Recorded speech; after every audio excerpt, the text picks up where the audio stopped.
Hello and welcome to Palmer Sport at Bedford Autodrome. We're here today for our big hot hatch test of the year. We've got 14 cars ranging from a Panda Sporting to an Audi S3. Today we're on the circuit doing a variety of tests. Tomorrow we'll be on some great B roads. Hopefully at the end of it we'll be able to say what our favourite hot hatch of the year is.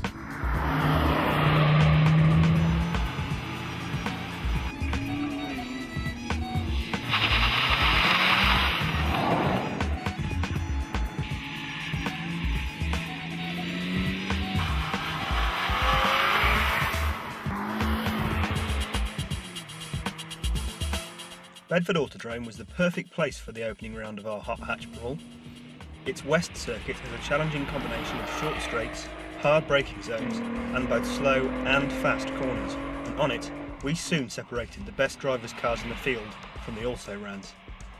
We had a pretty broad bunch of hot hatchbacks to test, ranging from the 100 horsepower front-wheel drive Fiat Panda to the 260 horse four-wheel drive Audi S3, but all of them were subject to the same measurements.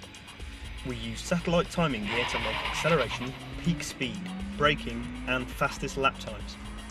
Armed with those figures, we factored in their respective handling and desirability merits and took price into consideration, and finally came up with a definitive hot hatch rating.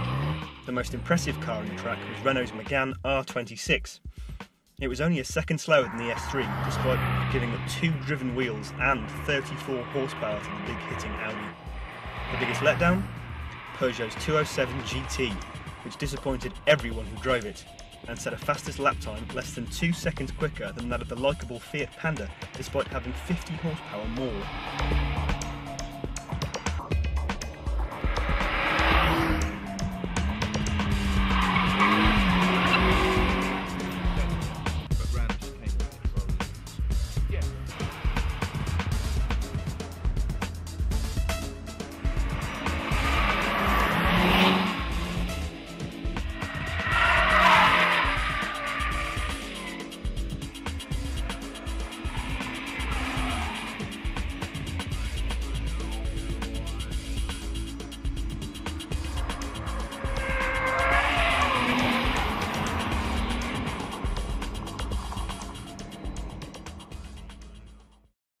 So if the Civic came in instead of the Astra, Has the 3's gone up to 5? because that's our wild card. Sorry, what's gone up? Why has the 3? The problem is anything What that's happened to done. the Focus though? Honestly, I don't think the Focus. So after much deliberation, we've reduced our 14 cars down to 6. They are the Audi S3, Renault Megane R26, Renault Clio 197, Golf GTI, and Seat Leon Cupra. 6th place actually was yet to decide. We can't really make our mind up between the Civic Type R and the Ford Focus ST, so we're going to drive them back to back on the road this evening to Ludlow and make our decision there. Except we couldn't.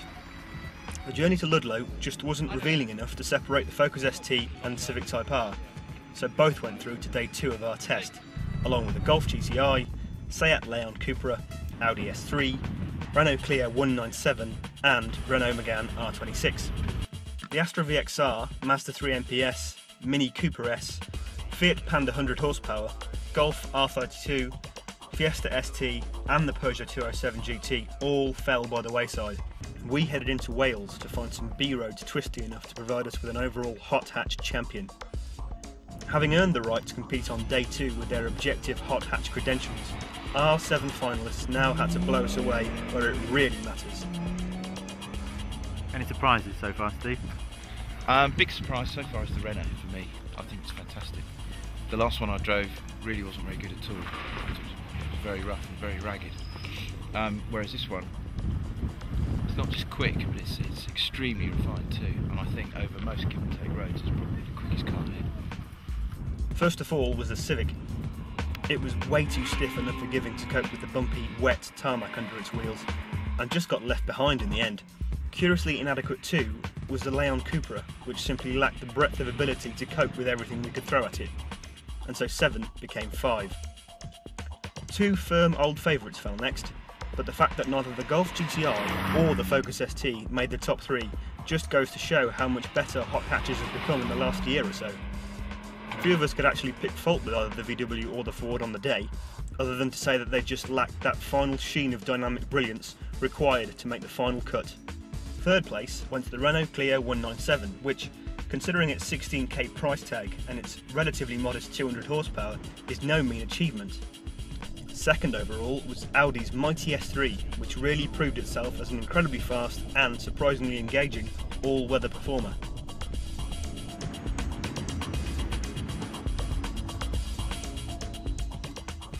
Well, it's near the end of the second day on our hot hatch test, and although we're still debating the positions, there's no doubt on the winner.